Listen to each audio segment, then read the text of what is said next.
নমস্কার, বাংলা সাহিত্য চর্চার আজকের আলোচনায় সকলকে স্বাগত জানাই।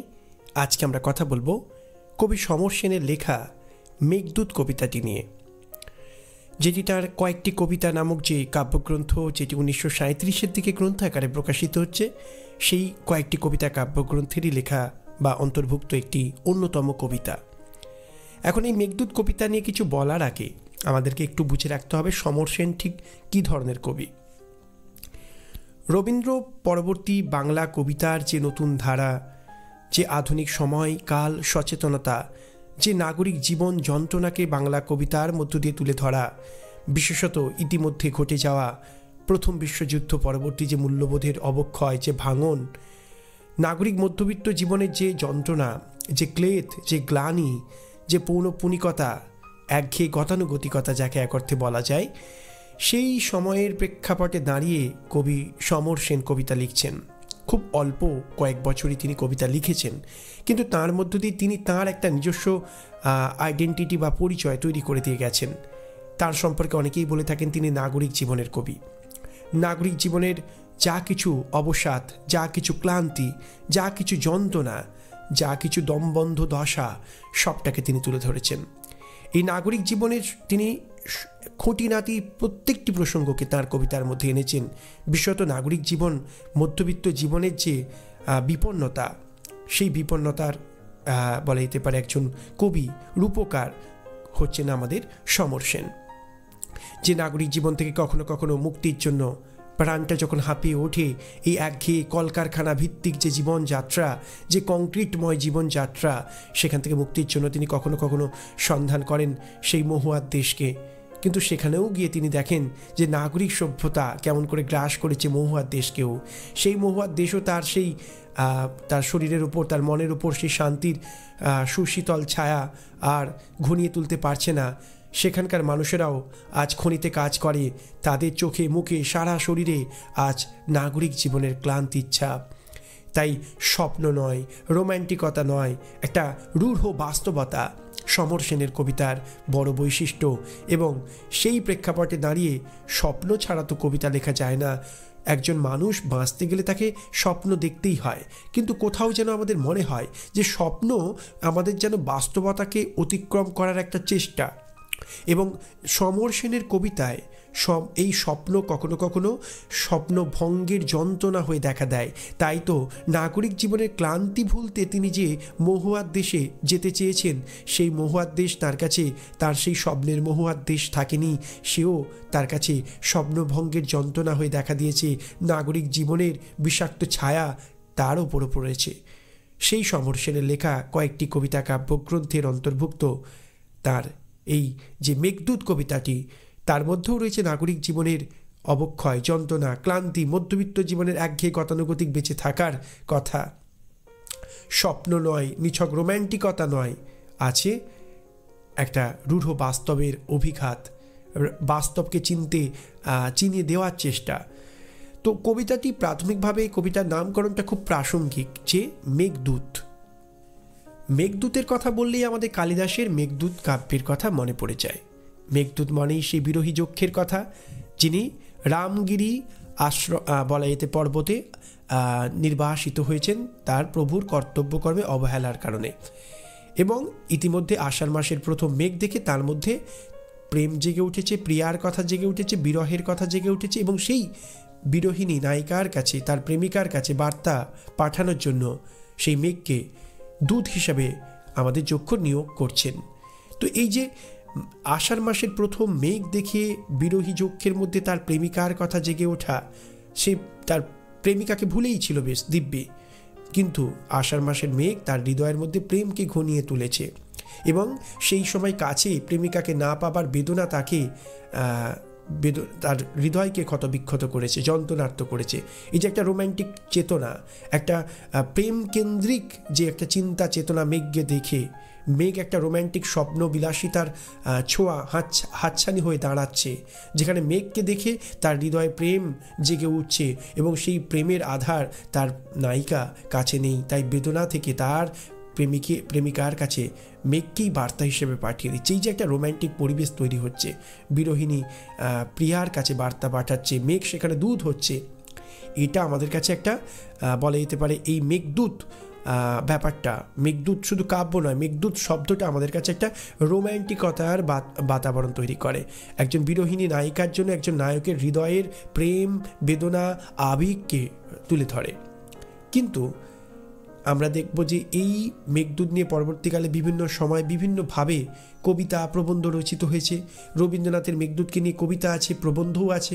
সেখানে প্রবন্ধের বিষয়বস্তু নিঃসন্দেহেই মেঘদূতের বিষয়কে একটা নতুন আঙ্গিকে সাজানোর চেষ্টা রয়েছে। একজন এক এক রকমভাবে মেঘদূতকে দেখেন।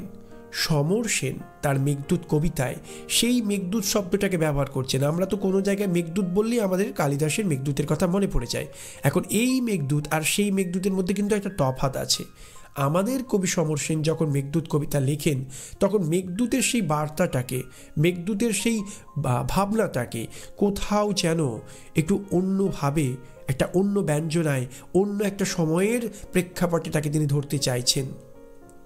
সেটা কি, সেটা বোঝার আগে আমরা একটু সংক্ষেপে নয়, ছোট্ট কবিতা, আমরা পুরো কবিতাটাই আগে একবার পড়ে নেবার চেষ্টা করব। তো কবি কি বলছেন না, পাশের ঘরে একটি মেয়ে ছেলে ভুলানো ছড়া গাইছে। সেই ক্লান্ত সুর ঝরে যাওয়া পাতার মতো হাওয়ায় ভাসছে, আর মাঝে মাঝে আগুন জ্বলছে অন্ধকার আকাশের বনে। বৃষ্টির আগে ঝড়, বৃষ্টির পরে বন্যা। বর্ষাকালে অনেক দেশে যখন অজস্র জলে ঘর বাড়ি ভাঙবে, ভাসবে মুখ পশু আর মুখর মানুষ। শহরের রাস্তায় যখন সদল বলে গাইবে দুর্ভিক্ষের স্বেচ্ছাসেবক, তোমার মনে তখন মিলনের বিলাস। ফিরে তুমি যাবে বিবাহিত প্রেমিকের কাছে।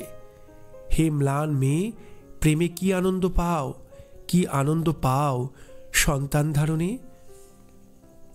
এই যে কবিতাটা, যেখানে শেষে তিনি বলছেন হে ম্লান মেয়ে, প্রেমে কি পাও, প্রেমে কি আনন্দ পাও, কি আনন্দ পাও সন্তান ধারণে। এই কবিতাটিকে পড়তে পড়তে আমরা যেটা খুব, এই কবিতার বক্তব্যটুকু নিয়ে যেটা আমরা আগেই বলতে চেষ্টা করছিলাম, যে মেঘদূতের সেই বার্তাটাকে এখানে নতুনভাবে তুলে ধরছেন সমর সেন। মেঘদূত মানেই মেঘ, এখানে আমাদের কাছে যেমন মেঘ ঘনিয়ে এলেই আমাদের কাছে একটা রোম্যান্টিক আবহ কখনো কখনো তৈরি হয়। বিরোহী যক্ষ তার বিরোহিনী নায়িকার কথা তার মনে পড়ে যায়, তাকে তার হৃদয়ের কথা, প্রেমের বার্তা পাঠিয়ে দেবার জন্য দূত হিসাবে নিয়োগ করে। সেই রোম্যান্টিক বাতাবরণ থেকে সরে এলেন আমাদের সমর সেন।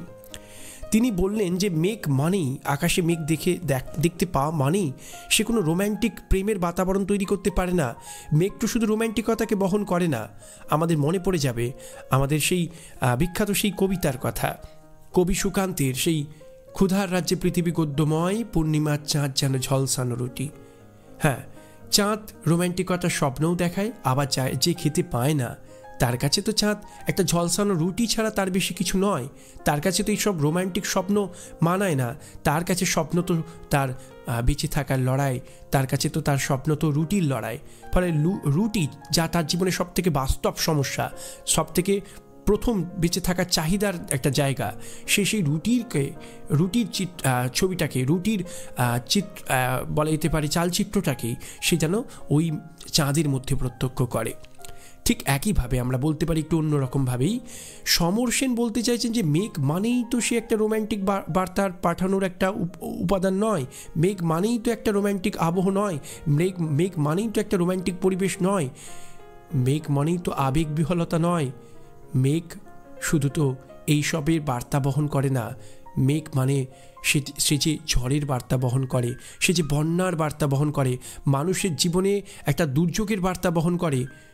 কবি সেই মেঘের কথা বলছেন যে তোমরা কি, অর্থাৎ যে নায়িকাকে তিনি সম্বোধন করে বলছেন যে যখন এই মেঘকে কেন্দ্র করে যখন বৃষ্টি নামবে, যখন ঝড় হবে, বন্যা হবে, মানুষ সেই ঝড়ে সেই বন্যায় ভেসে যাবে, হাহাকার উঠবে, দুর্ভিক্ষ দেখা দেবে। যখন সেই দুর্ভিক্ষের পীড়িত মানুষদের জন্য কিছু মানুষ পথে পথে মানুষের দরবারে দাঁড়াবে, রাস্তায় তাদের কোলাহল শোনা যাবে, আর্ত মানুষের মুক্তির উপায় খুঁজবে। সেই সময় দাঁড়িয়ে তুমি কি তোমার বিবাহিত প্রেমিকের কাছে ফিরে যাবে এক রোম্যান্টিক স্বপ্ন নিয়ে?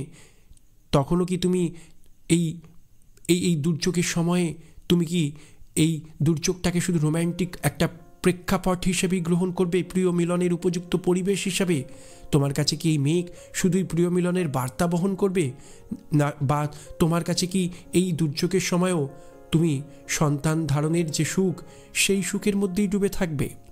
এই জিজ্ঞাসা চিহ্নগুলো দিয়ে কবি কবিতাটি শেষ করছেন। অর্থাৎ সমর সেন আসলে এই কবিতার মধ্য দিয়ে যেটা বলতে চাইছেন যে মেঘ মানেই রোম্যান্টিকতা নয়, মেঘ মানেই প্রিয় মিলনের পরিসর নয়। মেঘ একটা ভয়াবহ দুর্যোগকেও তো ঘনিয়ে তোলে। মানুষের জীবনে যখন সেই ভয়াবহ দুর্যোগ নেমে আসবে, দুর্যোগ ঘনিয়ে উঠবে, দুর্ভিক্ষ দেখা দেবে, তখন কি সেই মেঘের দিনে, সেই মেঘের পরিবেশে আমাদেরকে কি সেই যক্ষের কথা মনে করে শুধু মেঘদূতের কথা আমরা মনে করব, মেঘদূত কাব্যের কথা মনে করব, সেই রোম্যান্টিক পরিবেশকে মনে করব? নাকি আমাদের কাছে সেই দুর্যোগের দিনে আমরা সেই দুর্যোগের দিকে একবার তাকাবো, একবার মানুষের কথা ভাববো, মানুষের যন্ত্রণার দিকে তাকাবো, মানুষ যে হাহাকার করছে, দুর্ভিক্ষ দেখা দিয়েছে, সেই প্রাকৃতিক বিপন্নতার দিকে তাকাবো? আমি কি এই মেঘকে শুধুই আমার জীবনে একটা রোম্যান্টিক পরিবেশ হিসেবে ভাববো, নাকি তার ভয়াবহতাকেও উপলব্ধি করবার চেষ্টা করব? আমি কি তেমন বিপন্নতার দিনেও রোম্যান্টিকতার মধ্যে ডুবে থাকবো, নাকি বাস্তব রূঢ় এই পৃথিবীর দিকে, এই শহরের দিকে, বা যে দেশের মানুষ বিপন্ন সেই দেশের কথা শুনবো, সেই দেশের মানুষের হাহাকারের দিকে একবার হৃদয়ের ভালোবাসা নিয়ে, সহানুভূতি নিয়ে, দরদ নিয়ে তাকাবো, তাদের পাশে দাঁড়াবো? সমর সেন আসলে এই কবিতার মধ্য দিয়ে এই বার্তাই দিচ্ছেন যে মেঘ শুধুমাত্র প্রিয়ার কাছে প্রিয়ের বার্তা নিয়ে যায় না। মেঘ কখনো কখনো কোন দেশে হাহাকার দেখা দিল, ঝড় এলো, বন্যা এলো, মানুষ বিপন্ন হলো, বহু মানুষের প্রাণ ঝরে গেল, হাহাকারে ভরে গেল গোটা দেশটা, সেই দেশের বিপন্নতার বার্তাটাকেও তো মেঘ বহন করে। তাহলে তেমন দিনে কেমন করে প্রিয় সঙ্গ লাভের সুখটুকুর মধ্যেই তুমি ডুবে থাকবে? এই প্রশ্নচিহ্ন তিনি তৈরি করছেন তার এই কবিতার মধ্য দিয়ে, যেন গোটা সমাজের কাছে, নাগরিক সভ্যতার বলা যেতে পারে প্রেমিক প্রেমিকার কাছে, প্রেমিকার কাছে। তাই তাদের সম্পর্কে তার প্রশ্ন, হে ম্লান মেয়ে, প্রেমে কি আনন্দ পাও, কি আনন্দ পাও সন্তান ধারণে? এই যে কবিতার শুরুতেই রয়েছে, পাশের ঘরে একটি মেয়ে ছেলে ভুলানো ছড়া গাইছে, অর্থাৎ সে তার সন্তানকে ঘুম পাড়াচ্ছে। সে ক্লান্ত সুর ঝরে যাওয়া পাতার মতো হাওয়ায় ভাসছে, তার মাঝে মাঝে মাঝে মাঝে আগুন জ্বলছে অন্ধকার আকাশের বনে। এই আগুন হয়তো বিদ্যুতের আগুন, যে আগুন প্রাকৃতিক বিপর্যয়ের সংকেত বহন করছে। কোন দেশে মানুষ ঝড়ে বৃষ্টিতে বন্যায় ভেসে গেল, সেই বিপন্নতার বার্তাই তো বহন করে আনে মেঘ। মেঘ তো শুধু প্রিয়ার কাছে প্রিয়ের বার্তা পৌঁছে দেয় না। এই যে মেঘের আর একটা ভয়ঙ্কর রূপ আছে, সমর সেন তাঁর কবিতার মধ্য দিয়ে সেই মেঘের দূত হিসাবে মেঘের সেই ভূমিকাটাকে এখানে তুলে ধরছেন, যে মেঘ শুধু ওই বিরহী যক্ষের ভালোবাসার কথা তার প্রিয়ার কাছে, যক্ষ প্রিয়ার কাছে পৌঁছে দেয় না। মেঘ কখনো কখনো বিপন্নতার বার্তা বহন করে আনে। কোন দেশের মানুষ বিপন্ন, কোন দেশের মানুষ প্রাকৃতিক দুর্যোগে দিশাহারা, তাদের কান্না, তাদের হাহাকার, তাদের বেদনা সব কিছুকেও কিন্তু মেঘ দূত হিসাবে আমাদের জীবনে বহন করে আনে। আমরা কি তখন সেই দিকটার দিকে তাকাই, নাকি মেঘ এলেই আমরা একটা রোম্যান্টিক আবহ সন্ধান করে মরি? আমরা আমাদের ভালোবাসার মানুষের সান্নিধ্য সুখের মধ্যে এক রোম্যান্টিক স্বপ্ন জগতের মধ্যে ডুব দিয়ে এই বাস্তব থেকে মুখ ফিরিয়ে থাকি। কোথাও যেন সেই সচেতনতার বার্তা দিচ্ছেন সমর সেন। আসলে মনে রাখতে হবে যে আমরা আগেই বলেছি যে এই কবিতাটি একদিক থেকে যে মেঘদূতের সংক্রান্ত যে চিন্তা চেতনা ধ্যান ধারণা আমাদের মধ্যে তৈরি হয়ে আছে কালিদাসের মেঘদূত সূত্রে, সেটার যেন এটা একটা নতুন রকমের বিনির্মাণ বা ডিকনস্ট্রাকশন, তার একটা নবনির্মাণ তিনি ঘটাচ্ছেন।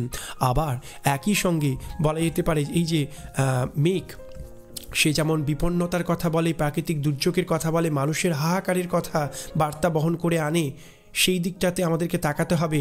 এই মেঘের দিনে এই মেঘকে দেখে শুধু রোম্যান্টিক আবহ, রোম্যান্টিক একটা পরিবেশ রচনা করলে আমাদের চলবে না, আমাদেরকে সে বিষয়েও যেমন সচেতন হতে হবে। এটাও যেমন তিনি তুলে ধরছেন যে মেঘের আরেকটা ভয়ঙ্কর রূপ আছে। মেঘ কিন্তু শুধু রোম্যান্টিক আবহ তৈরি করে না, বিপন্নতার বার্তা দেয়, দুর্যোগের কালো ছায়াকে ঘনিয়ে তোলে। সেই দিকটাকেও যেমন তিনি তুলে ধরছেন, একটা প্রকৃতির দিক থেকে আমাদেরকে প্রকৃতির বিপর্যয়ের একটা বিপন্নতার প্রেক্ষাপটকে সামনে রেখে তিনি যেমন আমাদের আমাদেরকে সেই দিকটাকে স্মরণ করিয়ে দেওয়ার চেষ্টা করছেন একটা খুব সাধারণভাবে, যেটা কবিতাটির প্রাথমিক পাঠে আমাদের সামনে উঠে আসে, সেটাও যেমন একটা সত্য, তেমনি আরও একটি সত্য আছে। কারণ আমাদেরকে মনে রাখতে হবে, একটা কবিতা কবি লেখেন, কিন্তু সেই কবিতাটার প্রতিটি শব্দ নির্বাচন থেকে শুরু করে প্রতিটি চরণ, প্রতিটি লাইন একটা ভিন্ন ভিন্ন তাৎপর্যের জায়গা, বহু অর্থ সেখানে দতিত হয়। কখনোই একটি কবিতা একরৈখিক হতে পারে না। কবিতা সাহিত্যের সেই সংরূপ যা একাধিক ব্যঞ্জনা, একাধিক তাৎপর্য সেখানে তুলে ধরে।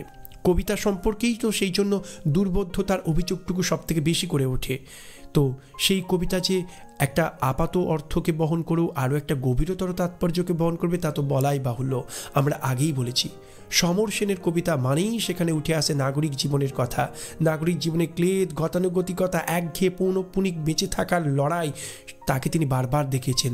মধ্যবিত্তের একঘেয়ে বেঁচে থাকাকে তিনি বারবার তুলে ধরেছেন তার কবিতার মধ্যে।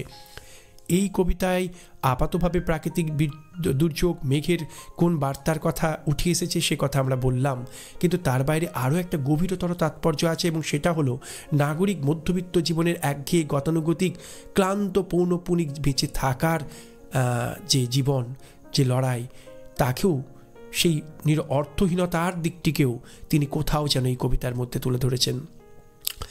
আসলে সমর সেনের কবিতা এই মেঘ শব্দটা ঘুরে ফিরে, মেঘ শব্দটা, মেঘের চিত্রকল্পটা বারবার একাধিক কবিতার মধ্যে বারবার ঘুরে ফিরে এসেছে।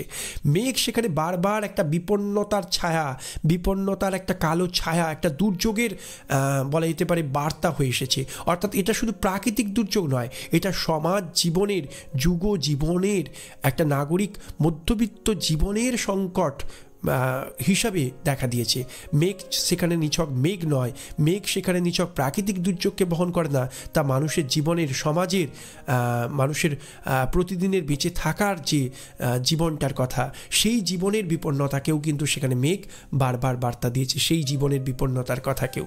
তাই এই কবিতার মধ্যেও যখন সেই মেঘের প্রসঙ্গ আসে, তখন এখানে মেঘ শুধু প্রাকৃতিক দুর্যোগের বার্তা দেয় না, তা নাগরিক জীবনের যে বেঁচে থাকা, নাগরিক যে জীবন, সেই জীবনের যে একঘেয়ে গতানুগতিকতা, যে নিরর্থকতা, যে একটা অভ্যাসের দাসত্বে আষ্টেপৃষ্টে বাঁধা যে জীবন, যে জীবনে রোম্যান্টিক প্রেম, স্বপ্নবিলাস আর সন্তান উৎপাদন, তার মধ্যেই দম্পতিদের জীবন আষ্টেপৃষ্টে বাঁধা, সেই জীবনটা সম্পর্কে কোথাও যেন প্রশ্নচিহ্ন তুলছেন সমর সেন।